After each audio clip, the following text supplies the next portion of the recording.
When did you say, nope, we're going to do this music thing and start leaning towards walking away from the real world? So I grew up in high school. I had a vocal coach, and I did like Opries, and I did every audition I could get just to like kind of get experience. And then when I went to college and decided to do music as just for fun, I would still do the Opries on the weekends, and I wouldn't tell my sorority sisters because I didn't want anybody to come, because what if I wasn't good? And then they all made fun of me.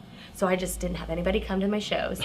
And I know it's horrible. And John Bauman and I went to TC together. And so him and I used to do like open mics together. He was like my music friend, but like we wouldn't tell anybody we were doing it.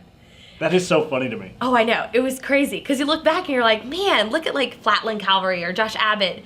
They made their fans during college. I was so dumb. I was like, no, I don't want anybody. And now you're begging people to come to your show, I'm like, right? please come to my show. They're like, we can't. We're married with kids. I'm like, oh, darn, missed that. That is so funny. Yeah, so after college, I was going to work every day, just going, okay, I need something else. And I started doing open mics, and I started writing, and I got entered into a radio contest with KHYI in Dallas, The Range. Mm-hmm. And they were like, great, we want to it was kind of similar to a Ranch Factor competition. It was kind of a battle of the bands. And they wanted us to come, and I needed a full band, and I needed original music. I was like, oh, I guess I should find some people to play for me and write some songs. You hadn't written a song yet? No.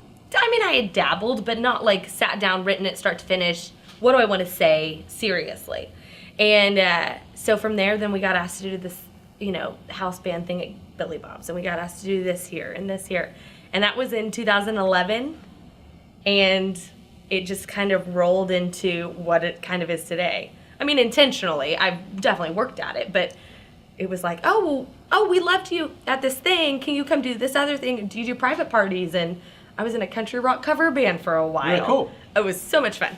And then finally figured out, okay, I've got the stage presence. I've learned kind of the ropes as far as cover bands are concerned, and what equipment and what it takes to, what does the client want? And is this a private gig? Is this a club gig? Just that kind of thing. And then decided I just wanted to do my own thing and put out my first EP in 2014. And the rest is history. That is, I love that story. Yeah. Because, again, you're making a name for yourself on the scene. People are starting to know who you are. You're starting to make waves. Does that seem surreal to you, or was that the plan? I think, I don't know if it was the plan. I don't think there is a plan. I'd like to say that was the plan.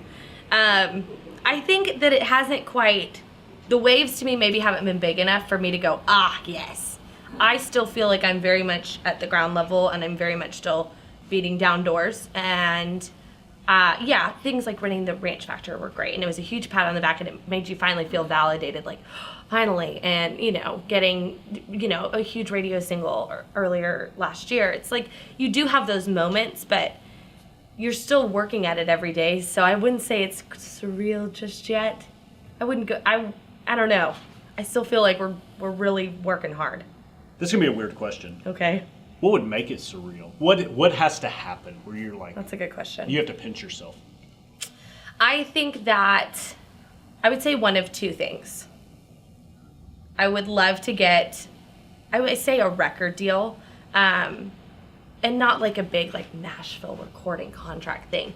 A deal that pushes us either for full artist management or full publishing, or something that kind of gets us to the next step of there's consistent finances coming in the door. So whatever that looks like, that would be huge. Two, I've always said, any song that I write is up for a bigger artist to record at any point in time, because I know how the business works. That's how you make good money. And if someone connects with my song that intensely, please record it. So hearing somebody else record my song would probably be the other part of that, part two. That's so cool. Either of those. Let's take it nice and slow.